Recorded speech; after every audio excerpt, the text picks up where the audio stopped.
The 411 Live. Where you can learn about issues that affect us every day. State of world, 411 Live. Real people, real talk. Made to help people in our community in every way. For your girl, 411 Live. Hello, this is the 411 Live. Real people, real talk. I'm Beverly Taylor. Thank you for joining us. We are doing things a little different. We normally focus solely on sex trafficking, human trafficking, specifically sex trafficking, trying to bring awareness to this problem. And now, today, in our last episode, we have deviated from that. And we are doing something. Well, let me tell you what the title is. The title is Memory, Repression, and Expression. And that doesn't tell you a whole lot, right? Well, we're talking about writing a book and the journey that you go on when you go through this process. And we have two great authors. This is part 2, actually. Part 1, if you missed it, you should go back and see that, because we heard a lot about Nancy's book.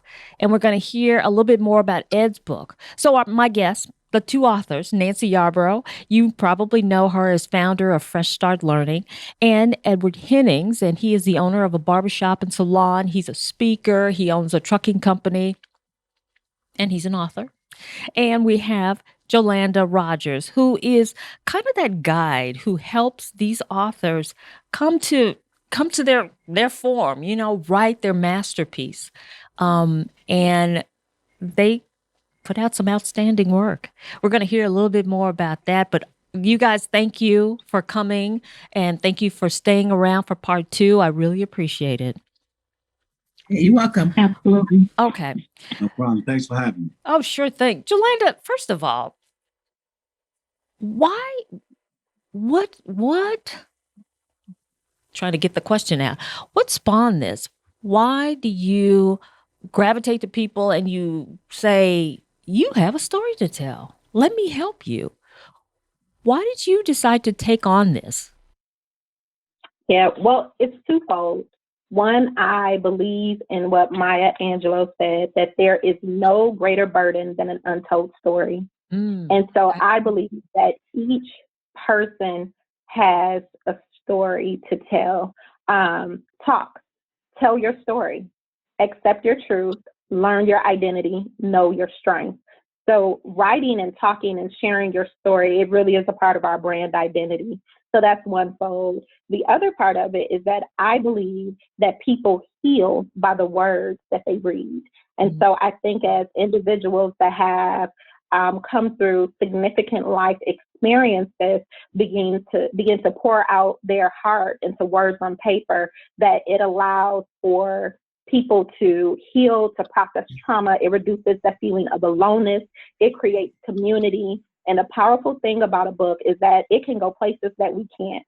So while we're sitting here right now enjoying and sharing this time together, Nancy's book, Ed's book, books I've written, they're out across the world, healing and impacting lives.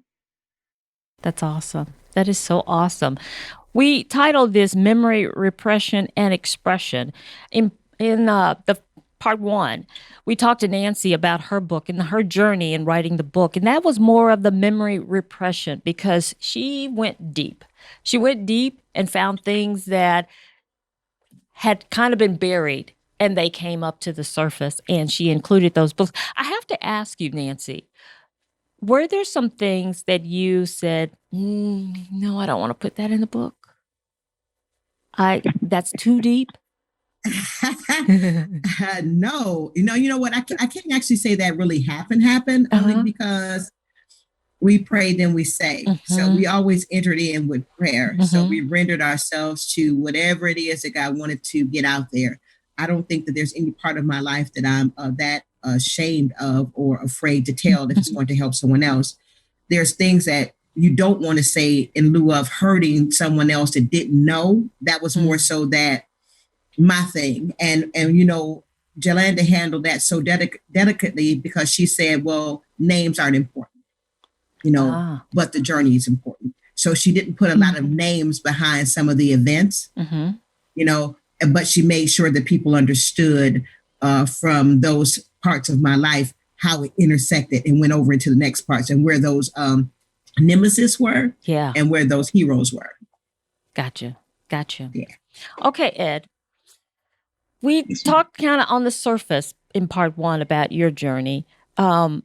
And yours is not so much the memory repression as it is the expression. You know, you were talking about the fact that you speak a lot to different people, different audiences, and you have no problem with that. And you're always, you know, putting your life story out there. But to put it all down concisely in a book form was something foreign to you that you were able to do. First of all, was that just a difficult journey, or did Yolanda make it so easy that it wasn't? When we first started, I went in, like I said, just taking a chance. You know, this is life. Let's take a chance, you know, see where this thing can go. And at the beginning, I went in kind of 50-50, you know, maybe not. But at the end of the process, it was so much excitement and energy running through me. I couldn't wait for the completion. I was excited. I was all on board by the end of that. Maybe by the second meeting that I had with Yolanda, I was like, hey, this can be big. She's good. Yeah. You know, really good, you know, and I was excited from that point on. Okay. And Yolanda, going back to what we talked about in part 1, you said that you take them through a process of capturing 5 to 7 years segments. And so you have them think about those, kind of map those out. Tell me a little bit more. Yeah, absolutely. So we kind of look, because if you tell someone, tell me about your life, right? We're going to think of the things that stand out to us the most. But if you begin to continue to dig deeper and ask questions, the person will start to reveal memories, events, situations that they had completely forgotten about. And so one way to really help structure that is doing it in a 5 to 7 year increments. One, you're going to hit the primary ages, you'll hit elementary school, you'll hit specifically in middle school, you'll hit high school, you know, and you'll hit just those pivotal points of development and transitions in life. And it'll start jogging for the person. Well, what happened here? And I think with Ed, one thing that was really unique is that throughout his life, we could see when the change happened. We could see when he went from the young boy that enjoyed reading the newspaper to his grandfather to the adolescent that was influenced by the street. And we could even see where he began to make those, you know, inner vows of safety and protection because of his environment. And later on, like, you could just see how those things played out. Ed, did you know about those pivotal moments before this journey of writing the book? Being that I sat in prison for 20 years, I had a chance to go over every, from the farthest that I can remember, to the day I got released. I could really just go over everything from the oatmeal that mama cooked that wasn't warm enough. You know, like, man, I remember when that oatmeal was cold, you know, because I had that type of time on my hands. But being able to articulate it was a whole nother ball game. Right. Being able to think it and feel it in your heart and in your soul and inside of you, that's one thing. But being able to get it out, being able to get it out there and being able to make it where somebody else can understand it. Because if I'm speaking Spanish, even if I'm telling the same story, somebody might only speak English and they can't understand it. Right. So I needed to speak the language. I needed somebody to translate this from what I'm feeling to how they can receive it. I'm curious about the pivotal moment or event or events that led you from that kid reading to granddad to that kid out in the street. That's really funny because just this morning, a relative of mine, she sent out a picture of us in front of the Christmas tree. And I was like in 6th or 7th grade. And I looked at, I'm the oldest grandchild, so it was all the grandchildren. Mm-hmm. And I was the oldest, and I looked as if I was maybe 2 feet tall, 30 pounds soaking wet. And we were looking at this picture, and I was like, that was during the time when a friend of mine got stabbed about his Kango hat. These hats were very popular during this time when I was growing up. Uh-huh. And the Kango hat was owned by one guy. He let a friend of mine wear it, who let a friend of his wear it. Oh. So when it came down to he wanted his hat, he couldn't find his hat, and all this commotion broke loose. So he ended up stabbing the guy about his hat, and the guy died. He was dubbed the Kango Killer. Oh, wow. And I shared with them, I said, you see how small I was? That was about the 3rd death close to me in my life that I had experienced. And I started formulating these thoughts in my mind at that age, being that small, processing this information, was saying to myself, I'm not going to let anybody hurt me. You know, I got to start protecting myself. I got to make sure. So I carried that, and that got fed throughout the movies I watched, the people I hung around, the music I listened to, and I kind of fed that over and over and over, and that got fed, and that got stronger, and it got stronger. So even on the flip side was that even when I wasn't in harm, I had fed that monster so much that I even thought I was in harm a lot of times. Yeah. Wow. So what happened? Because now I'm just intrigued by your story. 20 years. What happened? Once again, certain things take hold without you even having any control over. Mm-hmm. In my life, once I walked out of school, I was in college in Phoenix, Arizona, and I came back to Milwaukee with the wrong things on my mind too, from feeling out of place, like I don't belong here. I grew up in the hood. I don't belong in college. I don't belong in school. I've been fooling myself all 18 years. I should have been doing what my friends in the neighborhood was doing. So at that point, I kind of got weak and I broke. And I came back here and I started hustling. Mm-hmm. I started trying to make that fast money. And with that being said, I became the go-to. I became the go-to guy. Back when I was reading the newspaper to my granddad, I was the go-to guy for the sports statistics. What Marcus Johnson scored, what Junior Bridgman had, what Larry Bird, what Magic Johnson, what Michael Jordan. I was the go-to guy for that in my family. But that go-to changed. Ed is the go-to guy for money. Ed is the go-to guy. If your barbecue grill don't have enough meat and beer around it, call Ed. You need a ride, call Ed. You having beef in the neighborhood, call Ed. He'll straighten it out. So that go-to not only helped other people, but it helped me as well. I felt good being that go-to guy. And today, even to this day, I have to temper that.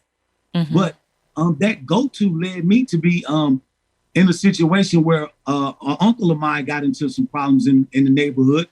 And he came to me, as everybody always do. And so many times I've squashed beef. I've squashed arguments. But you can do it 1,000,000 times. And just 1,000,001 caught up to me, where I tried to defuse some altercation between the uncle and some other guys. And I carried a gun at this time. In the altercation, the guy went after my uncle, and I pushed my uncle out of the way and I started shooting. Wow. I shot 2 times, and not knowing that the guy was hit, everybody started running. I thought guys were coming after me. I was armed, and I was, adrenaline was pumping. I was scared. I was mad. I was nervous. Everything was going through me at the time. And when it was all said and done, the guy, he died. I got arrested that night. I was faced with 1st-degree intentional homicide, which was a mandatory life sentence. Right. So when I got to the county jail that night and they slid that paper under my door and it said that I had killed somebody and that I was facing life in prison, it was basically me giving up. My mom came to see me and asked me what happened the next day. And I said, Mom, it's not even worth me talking about because it's over for me. I never see the streets again. I never see the free world again. And at that moment, my mom talked to me. She told me that it wasn't over. She said, it's not over. My mom goes to church a lot, and she talked to me and she said, it's not over. You have to fight. You go in there and you be honest. You tell them what happened. You be honest and, you fight. And from that day forward, I started looking for where I went wrong. I started looking for why I was in this situation in the first place. I started to just wonder, how did I end up? I went to Samuel Moore, School of the Gifted and Talented. I participated in gymnastics, talent shows, all these type of things. And I just wondered over and over and over, trying to figure it out. So I went to trial and I got found guilty of a lesser offense, a first-degree reckless homicide. Okay. Which means I had the right to defend myself and others, but I had overdid it. So the judge gave me a maximum 40-year sentence. First time offender, I got the max. I got a 40-year sentence and I served 20 years of that. Wow. But that whole 20 years, I worked on me. I took full accountability for my actions. I tried to figure out where I went wrong at every single point that I could figure out. I tried to pinpoint each and every situation that I did not excel in. And I decided to, just as I fed that beast of negativity and that I was in harm's way and that I had to protect myself, I started to feed positive. I studied Michael Jordan. I studied Bill Gates. I studied Denzel. I studied anybody that overcame adversity. And I said that, hey, I got 40 years. I see parole in 10. I have no control when they're going to release me. But I had made it my rallying cry that I'm going to overcome this. I'm going to come back. I'm going to make a comeback. So that's been my thing for the last 23 years is I'm going to make a comeback. Man, you did have a story to tell. Wow. Yes. Exactly. All right. We're going to take a break and we're going to come back. We're going to talk a little bit more about these books and good conversation. This is the 411 Live. Real people, real talk.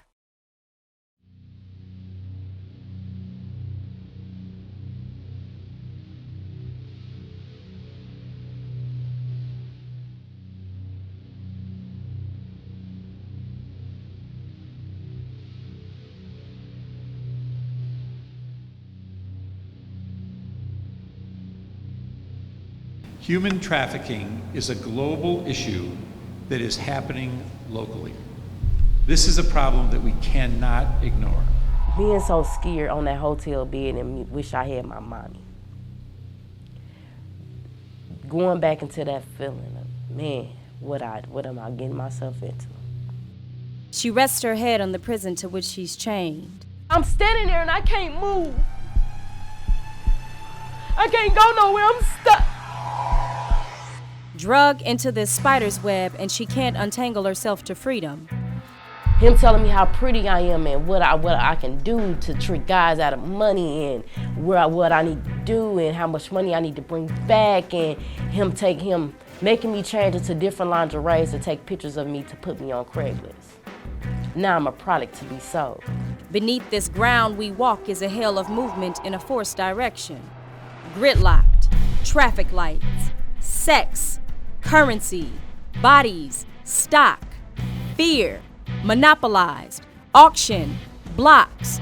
Another John, he come another one, and just being sold over and over and over and over. Minds groomed to be immune to pain.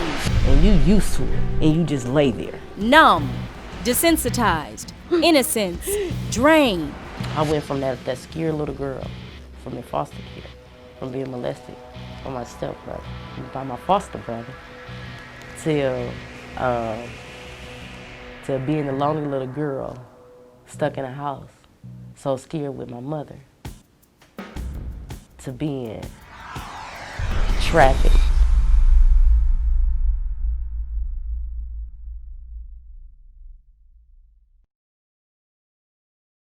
Welcome back to the 411 Live, Real People, Real Talk. We were talking with Ed Hennings when we took this break, and he was talking about his book and the story of his life, and pretty incredible, your journey.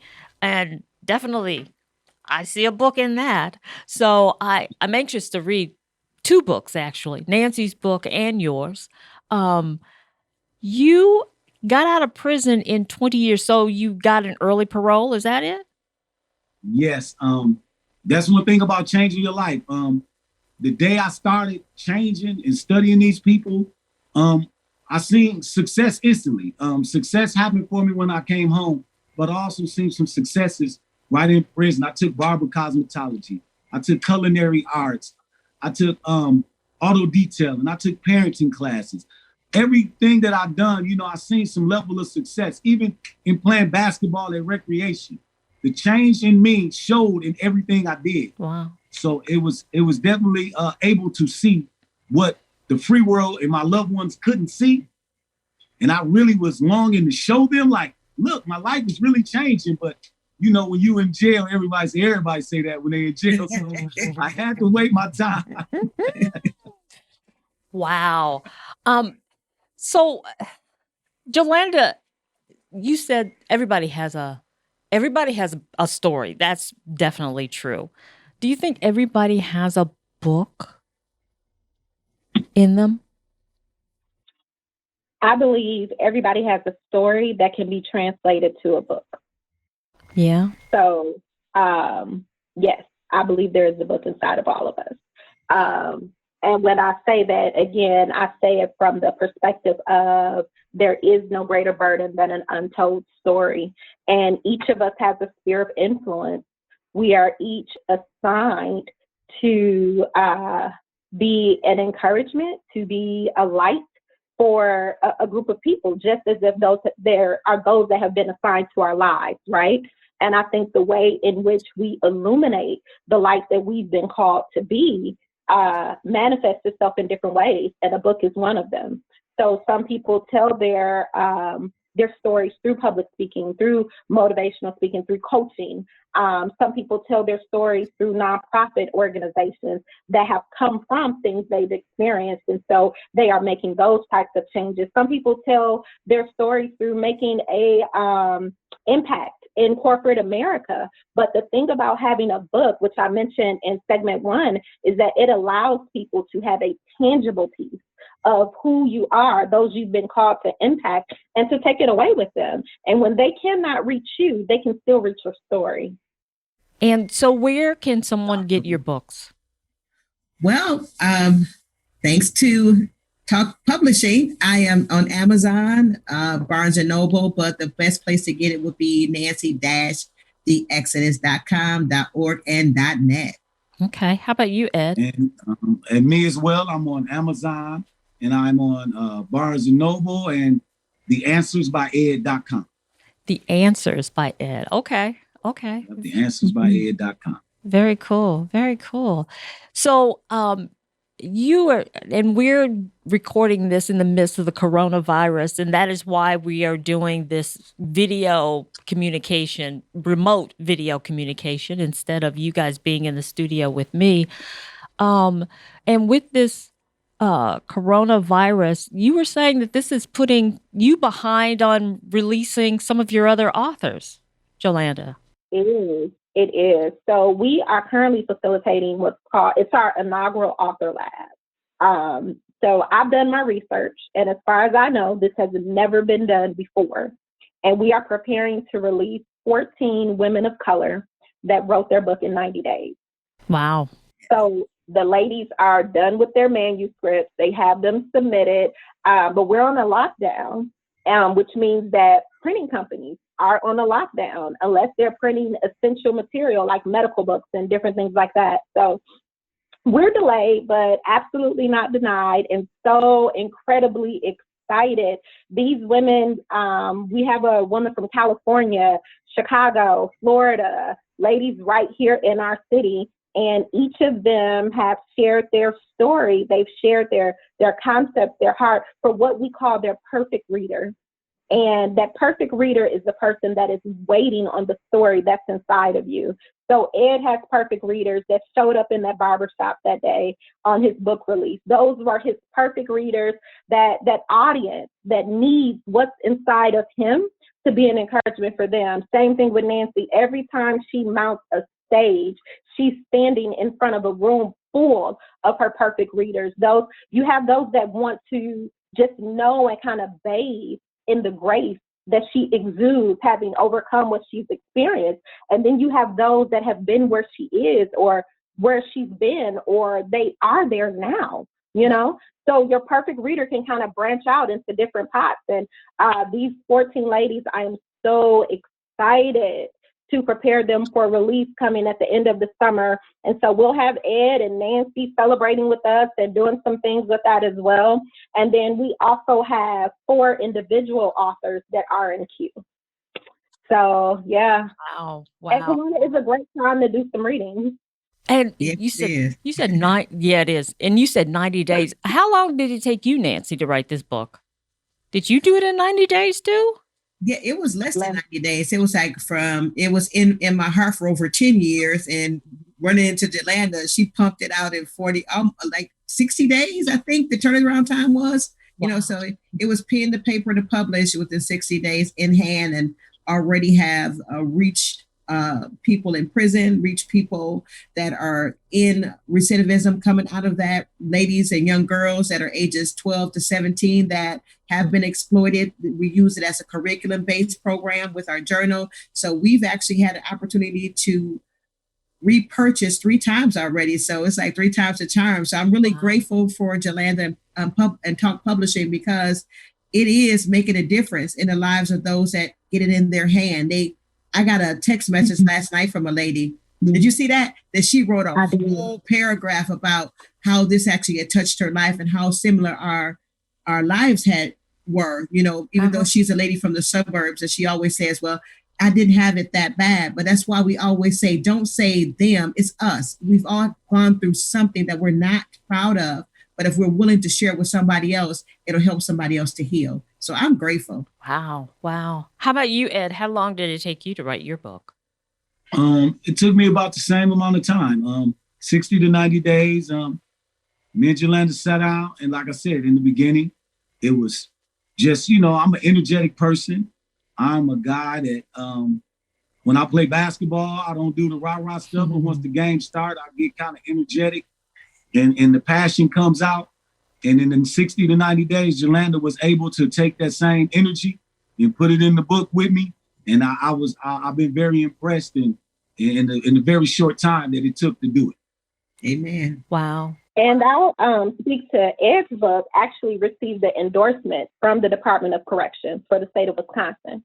Oh, wow. So his book is in the libraries across all of the prisons here. Yep, 36 institutions. Wow. Yeah.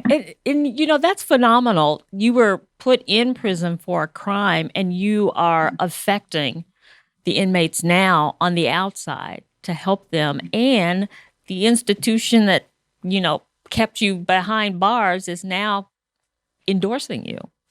Mm-hmm. And the funny thing about it is I've been to the House of Correction. I've been to MSDF, Milwaukee Secure Detention Facility. I've been to Dodge Correctional Institution 3 times. And the majority of my time I was in prison, I was in Oshkosh Correctional Institution for about 12, 13 years of my 20 years of incarceration. And I went there just recently with the Milwaukee Bucks organization and did a Represent Justice program where I was the speaker and moderator for the Bucks and the guide, Justice Involved People in Prison. So at that point, when I was getting ready to leave, the people from Oshkosh asked me, would I come back and speak at the next graduation? Wow.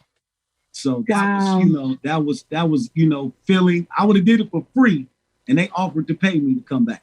There you go. It's been great. That's incredible. That is incredible. And Nancy, I know that your book is impacting people here and all over the place, because you have a definite story to tell. And if anybody sees you at a presentation, they want to know more about you. So it's a given that they're going to want that book. Yeah, it's definitely happened. That's for sure. I walked into a place where they bought all the books I had. They wanted more. And again, just like Ed, I'm grateful that where we went, where we've been, now people are looking to find out how we got out. And thankful for Jolanda for allowing that opportunity for it to be published and put in somebody's hands so they can see a manuscript on not just my journey, but the survivors that actually wrote at the end of each chapter in the book. It's other survivors too, but then it's the journal that helps you write your own. That's the kicker right there. You don't only get the chance to see what happened in my life and the lives of those that were vulnerable and put it there, but also yours. So it's been amazing. People have come from all over the place asking how we can utilize this in their centers, at their alcohol and drug treatment centers, at places where girls have been exploited, in prisons, in other women's groups, in support groups. It's just been amazing. It's just been amazing. And I thank God for that encounter that I had with Jolanda that day when she told me, "You ready to write your book?" And I ran from her like Jonah. But she caught up to me. She caught up to me. And I was obedient. I'm so glad she caught up to you too. I am so glad. You know, Ed, the other thing that pops in my head is, you know, Milwaukee has a high incarceration rate among Black African Americans. And I think it's phenomenal that you're willing to share your story, because I think it can have a tremendous impact on a lot of young African American men. And, Yes. and it's what they need to hear. Yes, they say that your sheep will hear your voice, right? So when we all write books, it's going to be a certain demographic and a certain group of people that's going to hear you. As long as you be authentic and transparent with it, some people are going to be turned off by some of our stories. But as you said, the young African-American male in my community, that's who I specifically carry this torch for, because I am that person. So when I sit down in meetings with people, and I sat down with Jolanda and we talked, and it was all about making sure, number one, that this group of people right here can feel it and they can get some inspiration to say, hey, if Ed can do 20 years, you know, I don't know who my dad is. I didn't get a new dad coming out of prison. I didn't get a new mom. I got the same family and relatives I had before, you know, and you're not by yourself. You're not alone. You're not alone in this.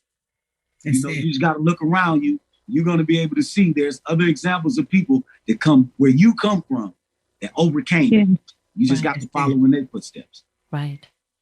For Jolanda, are you finding your authors and the stories that they tell and the lessons that they learned, all of them it's pretty profound. What they're leaving behind, what they're giving to other people by sharing their stories. And I'm sure these two are not the only two that have that kind of messaging within their story, right? I admire them so much, and I admire the other authors that I work with. My heart goes to anyone who is brave enough to say, I'll speak, I'll say it, I'll write it. Because there are thousands that would love to, and they won't have the opportunity. But simply by holding Nancy's book in their hand, holding Ed's book, it gives voice to their pain. And Nancy and I talked a lot about this, how she is the one that's willing to say what hasn't been said, you know? She removes the silence. She's the one that's willing to speak. And so in that, she gives a voice to so many others. And I have other authors that are coming out of this new group.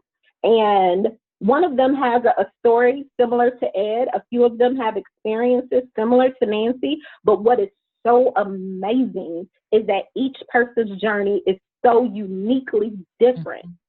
It's so uniquely different, which means it's going to reach that uniquely different population that's waiting on their story. And a lot of pushback I get sometimes when I talk to people and I do a workshop on this, they say, well, everybody's writing a book now. So what? Unless you've written your book, it hasn't been written. That's it. Yeah. And it doesn't matter what books have been read until the world has read your book. They haven't read it. They're still waiting. So that's always just my ploy in my conversation and talking with people and saying, don't keep them waiting. Don't think about something that you need, or think about, we'll do this, since we're all, practicing social distancing, the anticipation we have for when the world opens back up, right? That waiting, that longing, we can't wait. We're looking forward to it, right? imagine that your perfect readers are just like us, waiting, looking forward till we get that announcement, business as usual, right? And I feel like the excitement that we're going to feel is what a reader feels when they get the story that connects to their journey. That's it. Excellent. So since you talked about that, let's be sure and say, if someone is listening or watching and say, I got a book in me, how can they get in touch with you for that help in their journey? Absolutely. They can visit us online at talkconsulting.net. Actually, when they go to our website, they can also look at some of our other authors and look at the books that we've published and submit an inquiry and set up a free consultation with us. Very good. And I want to mention Nancy Yarbrough. I talked about you being the founder of Fresh Start Learning. And this is a nonprofit. You help sex trafficking survivors. If somebody wants more information about that, where should they go? They can go to www.freshstartlearninginc.org. They can call us at 414-800-6269. And we do work with women that have life traumatic disruptions and interruptions. That could mean exploitation, domestic violence, suicidal thoughts, or any of those things. We do have coaching and women's empowerment groups. So that they can go to www.freshstartlearninginc.org or call 414-800-6269. They can find us on all social media platforms, Facebook, Instagram, and LinkedIn. Very good. We would love to hear from you. Thanks for that expansion. And Ed, I know you have a barbershop and salon. What's it called? We never said. It's called the Hair Code. The Hair Code. It's called the Hair Code. It's symbolic of used to be the street code. Yeah. Once I took cosmetology, it turned into the hair code. That's very good. And you have a trucking company as well, right? Yes. Vision Universal Trucking. We specialize in furniture delivery. So we right now have accounts with IKEA and Mattress Firm. Very good. And if somebody, some church group or some group, say, I would like him to come to speak to my boys or our youth or our young men, how can they get in touch with you for that? Okay, they can book me on edhennings.com. You'll find my phone number as well as information that you can fill out. And for booking, I have a pretty strong social media presence here in the city. So you also can go see some of my previous speeches and motivationals that I kind of drop every day on social media, on Instagram and Facebook, on Ed Hennings on Facebook, and Ed Hennings 1 on Instagram. All right. Thank you guys for joining me for part 2. It was a great conversation. I hope that we will inspire potential new authors out there. Let people know you have a story to tell and you can get it in a book. So thank you again. Thank you. You guys are awesome. Thank you. Thanks for having me. Sure thing. And thank you for watching or listening to another episode of the 411 Live, Real People, Real Talk. I am Beverly Taylor. Thank you. We will be getting back to talking about sex trafficking and the issues surrounding that, but we will also be talking about other issues as well. So continue to send us your suggestions, which some of you already have, of topics that you would like us to tackle, because we may select that. And, we want to hear from you, and you can be a part of what we do. And that's a great thing, too. It's a partnership. So again, check out our past podcasts on different platforms that have podcasts. Please subscribe to our YouTube, the 411 Live. We really would appreciate that. Until next time, this is Beverly Taylor, the 411 Live, Real People, Real Talk. Bye.